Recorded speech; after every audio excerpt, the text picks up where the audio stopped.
Isaiah 53, this is actually the fourth time I will have recorded it.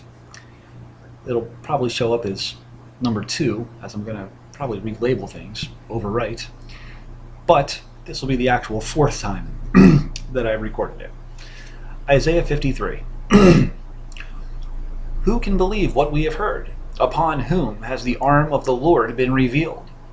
For he has grown by his favor like a tree crown, like a tree trunk out of arid ground.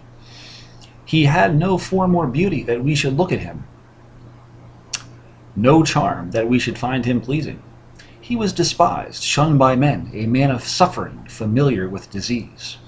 As one who hid his face from us, he was despised, we held him of no account. Yet it was our sickness that he was bearing, our suffering that he endured. We accounted him plagued, smitten, and afflicted by God.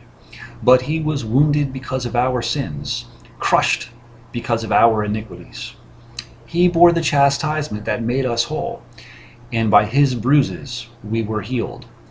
We all went astray like sheep, each going his own way, and the Lord visited upon him the guilt of all of us. He was maltreated, yet he was submissive. He did not open his mouth, like a sheep being led to slaughter. Like a ewe dumb before those who shear her, he did not open his mouth.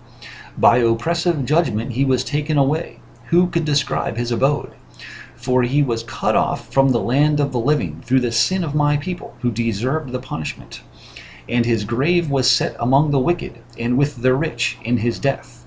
Though he had done no injustice, and had spoken no falsehood.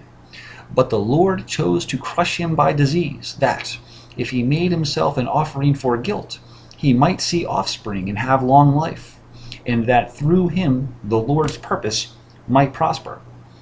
Out of his anguish he shall see it. He shall enjoy it to the full through his devotion. My righteous servant makes the many righteous. It is their punishment that he bears. Assuredly, I will give him the many as his portion. He shall receive the multitude as his spoil. For he exposed himself to death, and was numbered among the sinners, whereas he bore the guilt of the many, and made intercession for sinners.